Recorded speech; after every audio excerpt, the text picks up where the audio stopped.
तो लीजिए दोस्तों, जितने भी ट्रेनिंग मास्टर खेसारी लाल यादव जी के फैन है उनके लिए एक बहुत ही बड़ी खुशखबरी अभी आ चुका है। बता दे रहे इसको वीडियो में लास्ट तक बने रहे। तो बता दे रहे कि ट्रेनिंग मास्टर खेसारी लाल यादव जी का एक न्यू गाने का कल पोस्टर आया जाए, जिस पोस्टर पे गाने का टाइटल दिया गया है हेलो गाइस, जो कि बहुत ही मस्त और बेहतरीन यह गाना है। आप सबके बीच में आज ही सुबह रिलीज कर दिया गया है खेसारी म्यूजिक वर्ल्ड के यूट्यूब चैनल से, जो कि खेसारी लाल यादव जी का चैनल है। आप लोग नहीं सुने तो जाकर सुन सकते हैं, जो कि बहुत ही मस्त और बेहतरीन ट्रेनिंग मास्टर खेसारी लाल यादव जी का कॉमेडियन सॉन्ग है। आप लोग नहीं सुने तो जाकर सुन सकते हैं। और बता दें कि इस सॉन्ग को गाया है ट्रेनिंग मास्टर खेसारी लाल यादव जी, ना कोई फीमेल गाई है, अकेले गाए हैं। और बात करिए इस गाने का लिरिक्स किसने दिए, तो बता दें कि इस गाने का लिरिक्स दिया है कश्यप कहर, जो कि आप लोग समझ सकते हैं अखिलेश बाबा कश्यप लिखे हैं। और बात की म्यूजिक तो म्यूजिक दिया है मास्टर प्रिंस। तो बता दें कि ट्रेनिंग मास्टर खेसारी लाल यादव जी का यह ऑडियो सॉन्ग रिलीज हुआ है, काफ़ी ज़बरदस्त और मस्त सॉन्ग है। और बात की जाए इस गाने का वीडियो कब आएगा, तो बता दें बहुत ही जल्द आप सबके बीच में वीडियो सॉन्ग लिया जाएगा, जो कि खेसारी म्यूजिक वर्ल्ड के यूट्यूब चैनल से रिलीज होगा। तो बात की जाए इस गाने में एक्टर और एक्ट्रेस कौन होंगे,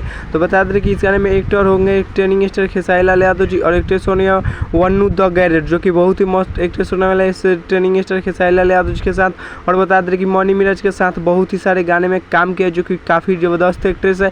और ट्रेनिंग मास्टर खेसारी लाल यादव जी के साथ पहली बार काम करने वाली है, जो कि आप सबके बीच में बहुत ही जल्द वीडियो सॉन्ग देखने को मिलेंगे। ये इस गाने का हेलो गाइस, जो कि आप सब नहीं देखे सुने होंगे सॉन्ग, तो जाकर सुन सकते हैं ट्रेनिंग मास्टर खेसारी लाल यादव जी का न्यू कॉमेडियन सॉन्ग। बता दें कि ट्रेनिंग मास्टर खेसारी लाल यादव जी का अभी वीडियो सॉन्ग है, लेकिन इसमें का स्टेज शो भी लगा दिए गए हैं, और ऑडियो रिकॉर्ड जब हो रहा है उसी टाइम का भी वीडियो लगा दिए हैं और एडिटिंग कर पोस्ट कर दिए हैं लोग। लेकिन यह ऑडियो सॉन्ग है, आप सबके बीच में बहुत ही जल्द video song training master Khesari Lal Yadav ji इस गाने का लेकर आ रहे हैं। तो चलिए हमारे चैनल पर नहीं तो चैनल को सब्सक्राइब कर लीजिएगा, और वीडियो को लाइक कर दीजिएगा, और वीडियो को शेयर कर दीजिएगा, और एक प्यारा सा कमेंट कर दीजिएगा। तब तक के लिए मिलते हैं किसी अगले वीडियो में, तक ले जय भारत जय भोजपुरी।